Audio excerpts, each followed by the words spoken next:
Good morning 10th class. हम chapter number 10 कर रहे थे, लाइट, रिफ्लेक्शन एंड रिफ्रैक्शन।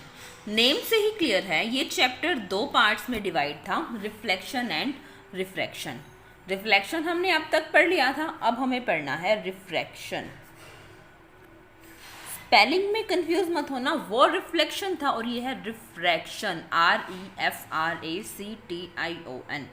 क्या होता है रिफ्लेक्शन में? तो जब मिरर से टकराती है लाइट वापस आती है। इस केस में ऐसा कुछ नहीं होता, क्योंकि यहाँ पर मिरर का नहीं यूज होता है लेंस का। किस चीज़ का? लेंस का। जब लाइट किसी एक मीडियम से दूसरे मीडियम में जाती है तो क्या हो जाती है? वो अपने पाथ से बेंड हो जाती है। उसका जो वे है, मतलब उसका ट्रेवल करने का जो रास्ता है, वो बेंड हो जाता है, चेंज हो जाता है। ठीक है ना? इसी को क्या बोला जाता है? Refraction of light. वैसे तो लाइट एक स्ट्रेट लाइन में ट्रेवल करनी चाहिए, लेकिन हर बार ऐसा होता नहीं है। अगर मीडियम चेंज हो जाए तो ऐसा नहीं होता। जैसे ये वाटर है, लाइट आराम से एयर से इसके अंदर ट्रेवल कर रही है, लेकिन वाटर के अंदर आई तो पाथ क्या हो गया? चेंज हो गया। समझ रहे हो ना? इसी को क्या बोलते हैं? रिफ्रैक्शन। क्योंकि सभी मीडियम्स की जो डेंसिटी होती है, डेंसिटी समझते हो ना, 9th में ही पढ़ा होगा, मास बाय वॉल्यूम। सेम तो होती नहीं है, अलग अलग होती है। तो सबके अंदर लाइट की जो स्पीड होगी वो भी क्या होगी? डिफरेंट होगी। अब देखो रिफ्रैक्शन की definition, the bending of light when it travels from one medium to another। क्या है? the bending of light when it travels from one medium to another। जब लाइट किसी एक मीडियम से दूसरे में ट्रेवल करती है तो ये अपने पाथ से बेंड हो जाती है। इसी को क्या बोला जाता है? रिफ्रैक्शन। अब why does refraction occurs? क्यों होता है? Due to change in speed of light. क्योंकि लाइट की स्पीड हर एक मीडियम के अंदर सेम तो होती नहीं है, अलग होती है। अब एयर के अंदर लाइट की स्पीड होती है 3 लाख किलोमीटर एक सेकंड में। सोच सकते हो आप, एक सेकंड में लाइट कितना ट्रेवल करती है? 3 लाख किलोमीटर इन 1 सेकंड। सन का अर्थ से डिस्टेंस 15 करोड़ किलोमीटर है, तो वहाँ से जब लाइट अर्थ तक पहुँचती है तो इसको करीब 8 मिनट 20 सेकेंड के आसपास लग सकते हैं। रफली है, ज़्यादा ऊपर नीचे नहीं, 2-3 सेकेंड का अप डाउन इसमें हो सकता है। ओके, रिफ्रैक्शन क्यों होता है? Due to change in speed of light. ठीक है। एयर के अंदर लाइट की स्पीड है 3 × 10⁸ मीटर पर सेकेंड, यानी कि 3 लाख मीटर पर सेकेंड। अब बताओ, जब लाइट, यही लाइट वाटर के अंदर ट्रेवल करेगी तो स्पीड कम होगी या ज़्यादा होगी? कम होनी चाहिए ना। वाटर क्या है? डेंसर मीडियम है। डेंसर है मतलब कि क्या है? एयर से तो हैवी है ना, तो वाटर के अंदर लाइट की स्पीड कम होगी। अगर ग्लास के अंदर, कांच के अंदर ट्रेवल करेगी, ग्लास क्या है, कांच क्या है, और ज़्यादा हैवी है, तो वहाँ पर लाइट की स्पीड क्या हो जाएगी? और ज़्यादा कम हो जाएगी। इसी फेनोमेनन को बोला जाता है रिफ्रैक्शन। जब लाइट एक से दूसरे मीडियम में ट्रेवल करती है तो उसकी स्पीड चेंज हो जाती है, वो बेंड हो जाती है, अब उसका रास्ता जो होता है अलग हो जाता है। The same phenomenon is known as refraction। Okay, अब कुछ इसके जनरल एग्जांपल्स हैं। मान लो एक पानी के मतलब मग वगैरह में एक पेंसिल होती तो सीधी है, लेकिन आपको लगता है कि वो क्या हो रही है? बेंड हुई है। आपको लगता है कि वो मुड़ी हुई है बीच में से। एक टब में कोई कॉइन रखा होता है पानी के, होता वो नीचे है, हमें लगता है कि वो थोड़ा सा रेज्ड है, ऊपर की तरफ है। ऐसा क्यों होता है? रिफ्रैक्शन की तरफ से। आप कोई भी ऑब्जेक्ट डालते हो पानी के अंदर, कई बार आपको उसके साइज का या उसकी डेप्थ का एक्चुअल आइडिया नहीं हो पाता। समझ रहे हो ना? मतलब अगर पानी का एक गिलास, जैसे या टब लगा लो, ग्लास में तो आप ठीक से नहीं देख पाओगे, ये भरा हुआ है आधा, आपको लगता है कि इससे कम भरा हुआ है, क्योंकि जो लाइट की स्पीड होती है ना, उसका फर्क पड़ता है, रिफ्रैक्शन की वजह से ऐसा होता है। अगर ये क्वेश्चन आए what is refraction of light, क्या लिखेंगे आप? The bending of light when it travels from one medium to another. Light का बेंड होना जब ये एक मीडियम से दूसरे मीडियम में ट्रेवल करती है तो। Okay, and what is the cause of refraction? Refraction का कॉज क्या होता है? Due to change in speed of light. Refraction क्यों होता है? जब लाइट की स्पीड क्या होती है? चेंज होती है। ठीक है ना?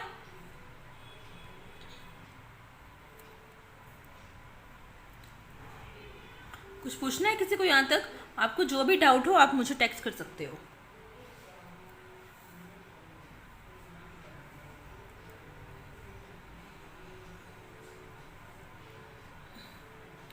उसके बाद नेक्स्ट टॉपिक है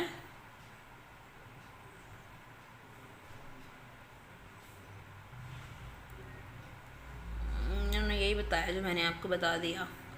आगे क्या है? Refraction through a rectangular glass slab. इसमें लॉज नहीं आए रिफ्रैक्शन के, वो भी होने चाहिए थे, बाद में आते होंगे, बाद में।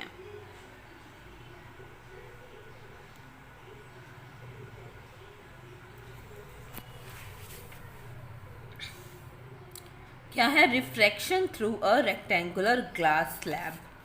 ये इसका डायग्राम है, देखो ये है एक ग्लास स्लैब।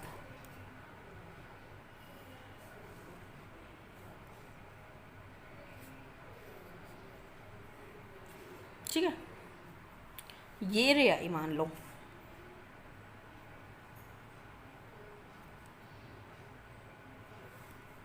अपने पाथ से बेंड होने के बाद आ तो इस तरह से रही थी, ये हो गई यूं।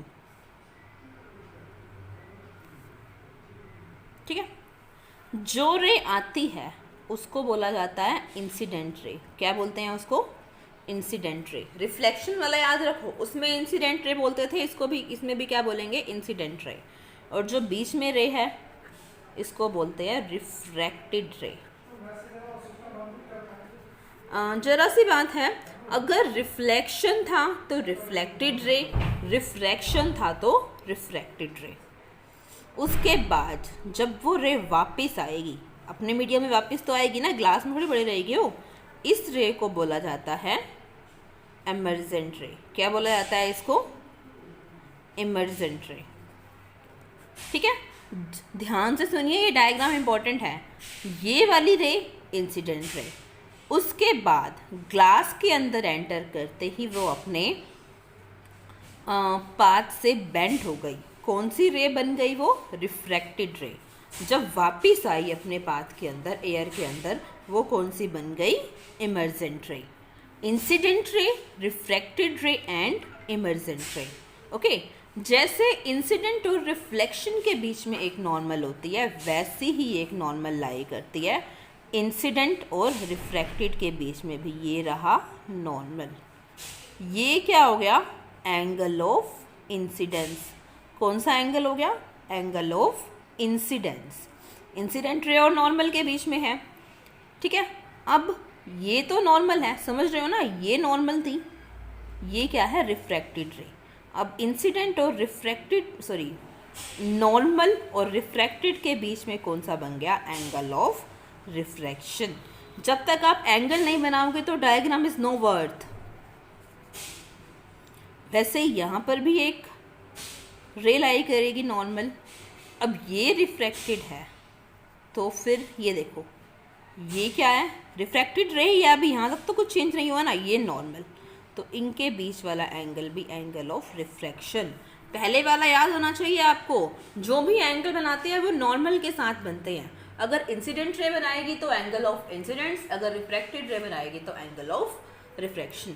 वैसे भी ये वाले दो एंगल ना इक्वल होने चाहिए। आप देख रहे हो नॉर्मल तो पैरेलल होती हैं, ये बीच में ट्रांसवर्सल कट कर रही है, एक इस साइड पर और एक इस साइड पर। मैथ में पढ़ा है आपने लास्ट टाइम 9th क्लास में, चैप्टर नंबर 6।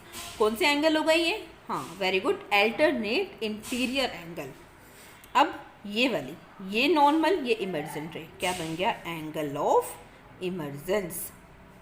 समझ रहे हो? पूछना है कुछ? कोई डाउट है? इंसिडेंट रे, फिर ये क्या करेगी, मीडियम चेंज करेगी, तो क्या बन जाएगी, रिफ्रैक्टेड रे। एयर से ग्लास में आई तो इसकी स्पीड चेंज हो गई, फिर दोबारा से ग्लास से एयर में आएगी तो उसकी स्पीड क्या हो जाएगी, फिर से चेंज हो जाएगी, वापस वही आ जाएगी। अगर ये अपना पाथ चेंज ना करती तो ये किस तरह मूव करती, इस तरह से। मतलब इंसिडेंट रे, और ये इंसिडेंट रे थी ना, इसी को तो आगे प्रोड्यूस किया, और इमर्जेंट रे मतलब ट्रैवल एक तरह से सेम डायरेक्शन में करती हैं, एक दूसरे के क्या होती हैं, पैरेलल होती हैं, बस वो क्या हो जाती हैं, डिस्प्लेस हो जाती हैं। पूछना है कुछ? अगर आपको कोई डाउट हो तो पिछले 2-3 मिनट से, मतलब 7 मिनट के बाद से आप इस वीडियो को दोबारा से देख लो, उसमें ये डायग्राम फिर से एक्सप्लेन कर दूँगी। आपको ये तो पता है कि जब रे ट्रैवल करती है एक से दूसरे मीडियम में, उसकी स्पीड क्या हो जाती है, चेंज हो जाती है। अब देखो, जब ये रेयर से डेंसर में ट्रैवल करती है, जब ट्रैवल करती है रेयर से डेंसर में, तो ये किस साइड मूव करती है, टूवर्ड्स द नॉर्मल। बताऊंगी मैं, ऐसे रट्टे मारने को नहीं बोल रही हूँ, इसी डायग्राम की हेल्प से बताऊंगी। और जब डेंसर से रेयर में जाती है तो ये मूव कर जाती है away from the normal. Rarer से डेंसर में जाएगी तो ये रे बेंड करेगी टूवर्ड्स द नॉर्मल, नॉर्मल की तरफ। लेकिन अगर ये डेंसर से रेयर में जाएगी तो ये मूव करेगी away from the normal, normal से दूर। समझ रहे हो ना आप? ये देखो, अब मैं इसी चीज़ को बताऊंगी एक्सप्लेन करके। ये इंसिडेंट रे आनी चाहिए थी, ये ऐसे, ये बीच में नॉर्मल है, ये नॉर्मल है, दिख रही है बहुत ध्यान से, जहाँ पर मेरे पेन की निब है उसी पर फोकस करो आप भी, पेन की टिप पर। ये नॉर्मल है, ये इंसिडेंट रे आनी चाहिए थी ऐसे, लेकिन ये इधर से लेफ्ट साइड में मूव कर गई, मतलब नॉर्मल के पास आ गई, टूवर्ड्स द नॉर्मल, नॉर्मल की तरफ आ गई। क्यों? क्योंकि ये रेयर से डेंसर मीडियम है। सबको पता है एयर एक रेयर मीडियम है, इसके अंदर पार्टिकल्स दूर दूर होते हैं, लाइट होता है, हल्का होता है। जो ग्लास है वो डेंसर मीडियम है, हैवी होता है ये मीडियम। रेयर से डेंसर में जा रही है तो लाइट रे ट्रेवल कर रही है टूवर्ड्स दी नॉर्मल, ओके। और जब ये क्या करेगी, दोबारा से डेंसर से रेयर में आएगी तो क्या है, अब देखो यहाँ थी, इसके बाद इसको ट्रैवल करना चाहिए था इस तरह से ना, चलो वहाँ पे चेंज हो गया, अब दोबारा चेंज होना जरूरी थोड़ी था, ऐसे ट्रैवल करना चाहिए था इसको, इस तरह से, जहाँ मैं पेन मूव कर रही हूँ, मैं लाइन ड्रॉ नहीं कर रही हूँ वरना आपको दिक्कत होगी, चलो डॉटेड कर देती हूँ, ठीक है ना, ऐसे करना चाहिए था, लेकिन ये आ गई ऐसे। ये थी नॉर्मल, नॉर्मल के थोड़ा सा पास थी, लेकिन अब क्या चली गई, बहुत दूर। यानी कि डेंसर से रेयर में जब रे मूव करती है तो क्या हो जाती है, ये away from the normal. Rarer से डेंसर में टुवर्ड्स द नॉर्मल, डेंसर से रेयर में कैसी हो जाती है, अवे फ्रॉम द नॉर्मल। मैं आपको बता रही हूँ, उस डायग्राम को अगर दोबारा आपको समझना है तो आप 7 मिनट के बाद से इसको दोबारा से देख लो, ओके। अगर मैं दोबारा बताऊंगी तो फिर भी ऐसे ही ना, तो फिर वीडियो बहुत लंबी हो जाएगी, टाइम वेस्ट होगा आपका ही।